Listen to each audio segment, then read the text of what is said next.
En France, la culture représente plus une connaissance intellectuelle individuelle. En Allemagne, ces deux sens sont exprimés par deux mots, Bildung et Kultur.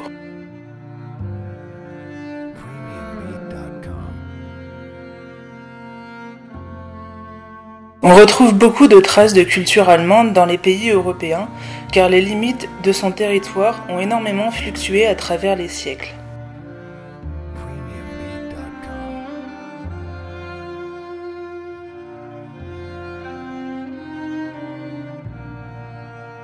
Lors de l'Empire romain, on parle même d'Empire romain germanique.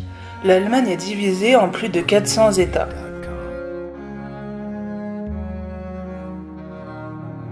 À partir de 1871, le pays est unifié à cause d'une révolution donnant naissance au Reich, lequel perdura jusqu'en 1945.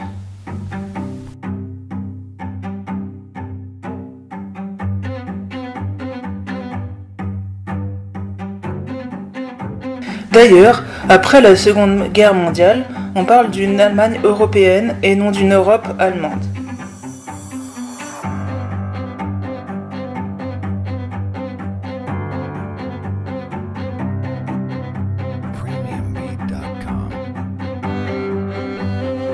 Après les horreurs nazies, les Allemands ont changé les couleurs de leur drapeau ainsi que leur hymne national.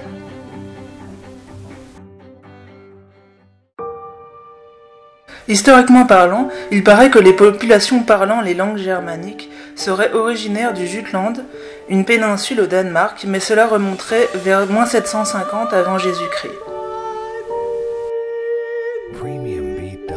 Le patrimoine architecturel allemand est très important.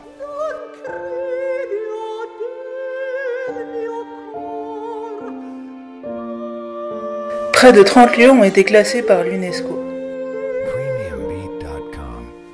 comme la cathédrale d'Aix-la-Chapelle, la ville de Wittenberg, le château de Babelsberg, l'île de Reichenau, la mer des Waden, l'île aux Roses, le parc national de Hainich, les grottes de Vogelherbe.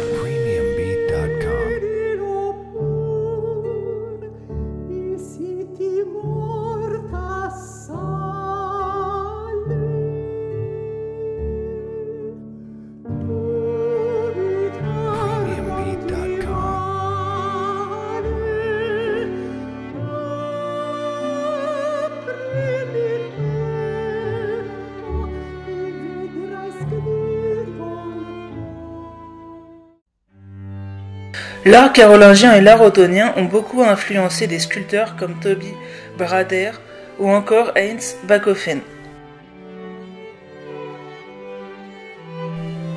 Beaucoup ont travaillé avec les Italiens. D'ailleurs, en Bavière, on retrouve pas mal de sculptures du style baroque.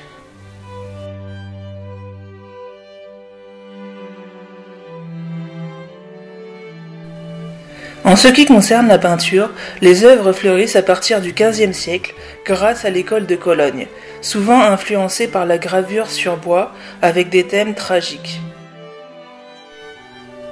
Au Moyen-Âge, les œuvres littéraires sont très tournées vers les voyages, les chevaliers, les contes et légendes, à l'instar de ce que l'on peut trouver en Bretagne et en Angleterre.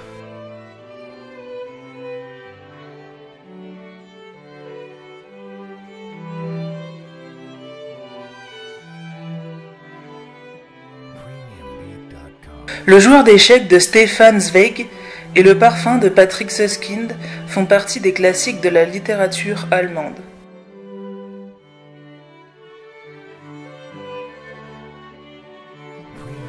Musicalement, le baroque tient une grande place au XVIIe siècle avec le compositeur Georg Friedrich Händel ainsi que Jean-Sébastien Bach.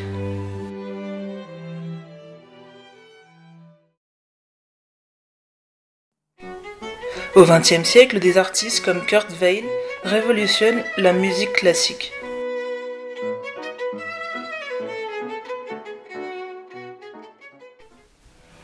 Depuis la guerre froide, le rock allemand monte en popularité.